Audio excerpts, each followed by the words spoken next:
Herkese merhabalar. Kanalıma ve mutfağıma hoş geldiniz. Öncelikle herkese hayırlı Ramazanlar diliyorum. Bugün sizlere Ramazan pidesi tarifim var. Dilerseniz daha fazla beklemeden hemen yapımına geçelim. İyi seyirler diliyorum. Gerekli olan malzemelerimiz 1 su bardağı ılık süt, 1 su bardağı ılık su, 1 adet yumurta, 1 tatlı kaşığı şeker, 4,5 su bardağı un, yarım çay bardağı sıvı yağ, 1 paket instant maya, tuz, üzeri için yumurta sarısı, çörek otu, susam ve 2 yemek kaşığı yoğurt kullanacağız. Yoğurma kabımızın içerisine maya, şeker, su ve sütü ekleyip karıştıralım.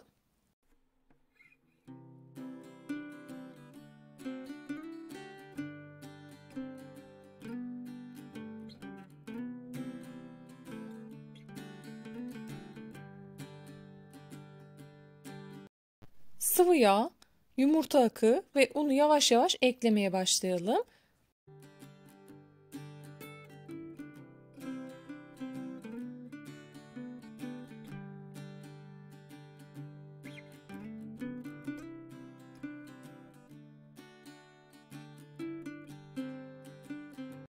Unumuzun üzerine tuzu da ilave ettikten sonra spatula ile karıştırmaya başlayalım. Elde edeceğimiz hamur oldukça yumuşak bir hamur olmalı. Her zaman söylediğim gibi unu kontrollü bir şekilde eklemeyi unutmayalım.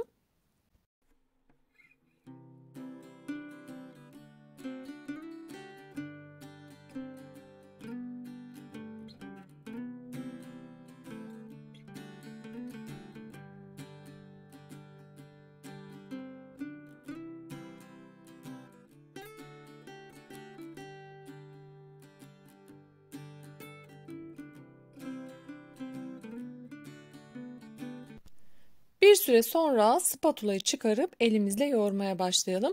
Ben bu tarifte toplamda 4,5 su bardağı un kullandım. Kullandığım su bardak ölçüm 200 mililitrelik klasik su bardağıdır. Tüm tariflerimde olduğu gibi açıklamalar kısmına detaylı bir şekilde ekleyeceğim. Oradan da bakabilirsiniz. Herhangi bir sorunuz olursa da yorumlar kısmında belirtirseniz elimden geldiği kadarıyla sizlere oradan dönüş sağlarım.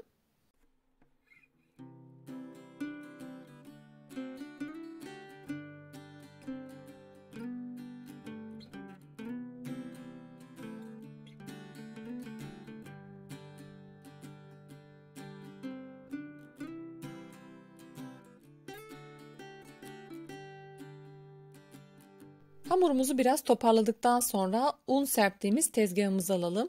Yaklaşık olarak 3-4 dakikada bu şekilde yoğurmaya devam edelim.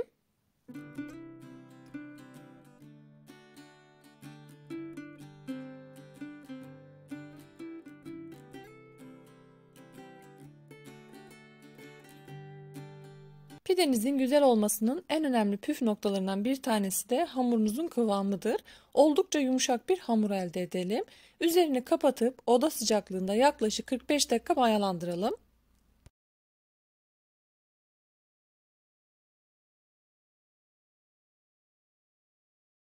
...45 dakikanın sonunda hamurumuz çok güzel kabarmış. Üzerindeki streç filmi alıp hamurumuzun havasını alalım.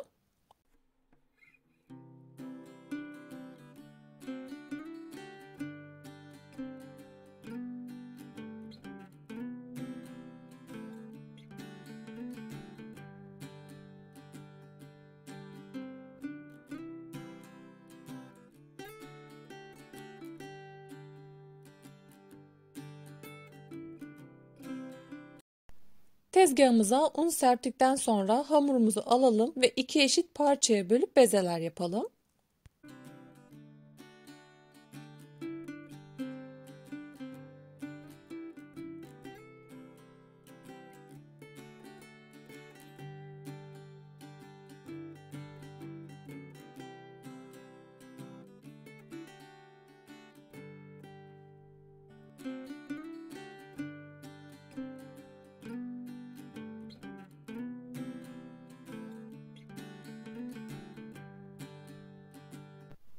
Fırın tepsisine yağlı kağıt serelim. Biraz un serptikten sonra bezenin bir tanesini alıp üzere bir miktar un serpelim. Daha sonra temiz bir bezle kapatıp 10 dakika dinlenmeye bırakalım.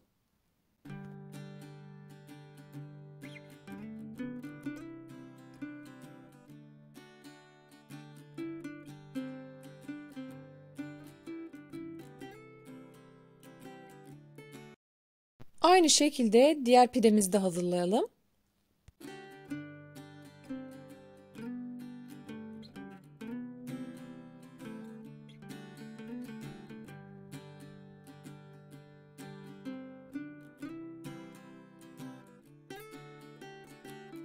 Üzeri için kullanacağımız sosu hazırlayalım. 1 adet yumurta sarısı ve 2 yemek kaşığı yoğurdu güzelce çırpalım.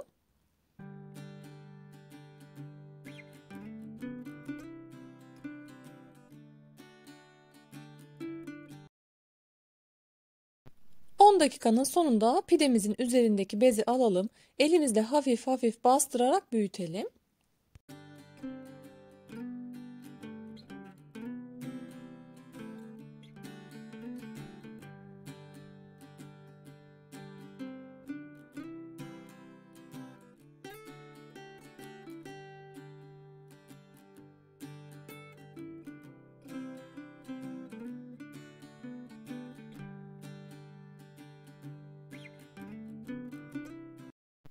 Üzeri için hazırladığımız sosu da döküp elimizle yedirelim.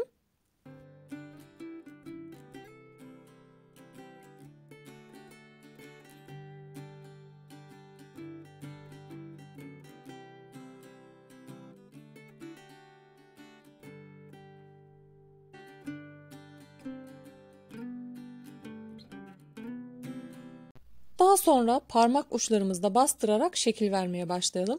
Parmaklarınızın tepsiye değdiğine emin olun. Aksi takdirde piştiği zaman tamamen şekli bozulabilir.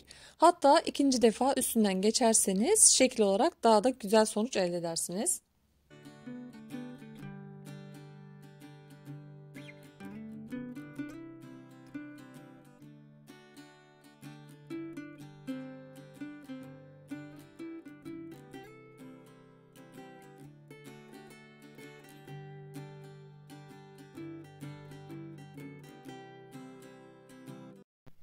Pidemizin üzerine susam ve çörek otu serpelim.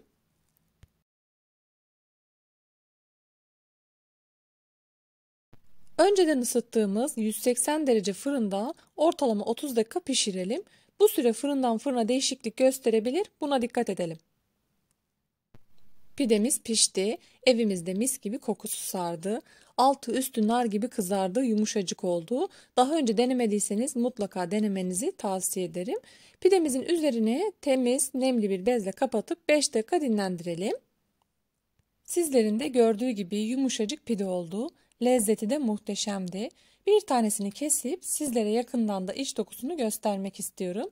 Siz pidenin son haline bakarken ben de sizlere veda ediyorum. Beni buraya kadar izlediğiniz için hepinize çok teşekkür ederim. Kanalıma abone olmayı, yorum yapmayı, beğenmeyi, yeni gelen tariflerden haberdar olmak için bildirim zilini açmayı unutmayın. Başka tariflerde görüşmek üzere. Hoşça kalın, sevgiyle kalın.